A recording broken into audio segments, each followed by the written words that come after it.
तर मित्रांनो नमस्कार. कमळी या मालिकेच्या आजच्या म्हणजेच 29 मार्चच्या भागामध्ये आपण बघणार आहोत.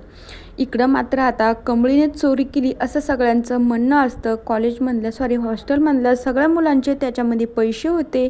हे सगळे कमळीनं चोरले आणि तिला कोणत्या तरी जवळच्या व्यक्तीला गिफ्ट द्यायचं होतं, म्हणून कमळीनं हे सगळे चोरीचं काम केलेलं आहे असं सगळ्यांचं म्हणणं आहे.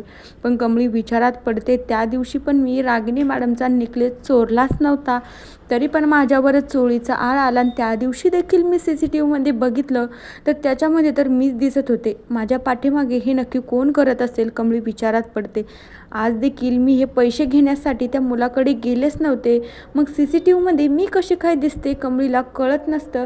याच्या मागचं कारण मला शोधून नक्कीच काढावं लागेल. कमळीच्या डोक्यात हाच विचार चालू राहतो. हे सगळं प्रकरण अन्नपूर्णाला देखील माहीत झालेलं असतं.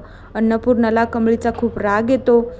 अन्नपूर्णा म्हणू लागते, कमळी, मला ना तुझ्याकडून ही अपेक्षाच नव्हती की तू आता हे पण काम करू शकतील.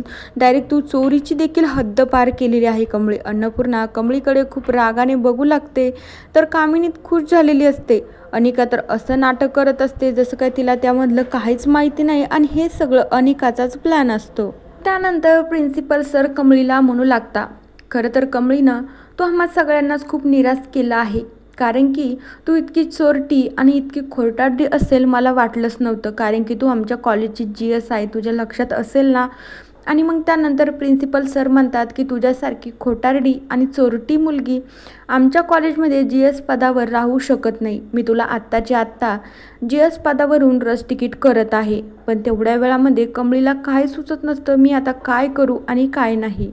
तेवढ्या वेळामध्ये अन्नपूर्णा म्हणू लागते, कमळी, माझ्यावर विश्वास ठेव, मी तुला एक संधी देऊ शकते आणि मी तुला माफ देखील करू शकते, पण मात्र तुला माझं एक काम करावं लागेल. मी सांगते ना तसं तुला ऐकावं लागेल.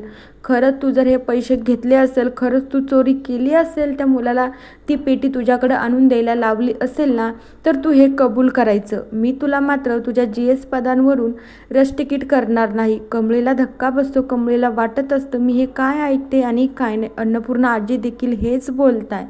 मग त्यानंतर अन्नपूर्णा आजी असं देखील म्हणू लागतात, तुला ना एक सुधारण्याची संधी पण मिळून जाईल. फक्त तुला मी सांगते ना हे करायचंय. तुला मात्र तुझी ना कबुली, तुझा लेखी माफीनामा लिहून द्यावं लागेल. त्यानंतर ऋषी अनिकाला धक्का बसतो. तर अन्नपूर्णा सगळं काही कमळीला म्हणत असते. कमळी काही तो लेखी माफीनामा लिहून द्यायला तर काही तयारच होत नसते. ती फक्त विचारातच पडते, असं का होतंय माझ्यासोबत. त्यानंतर कामिनी तर खूप हसत असते. तिला सगळं माहिती असतं, हे सगळं ह्या मुलीनं केलेलंच नाही.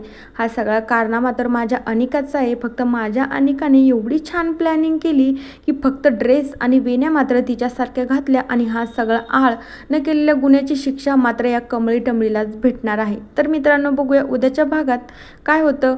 तोपर्यंत या मालिकेच्या पुढील भागांच्या अपडेट्ससाठी आपल्या चॅनलला सबस्क्राईब करा. So bye.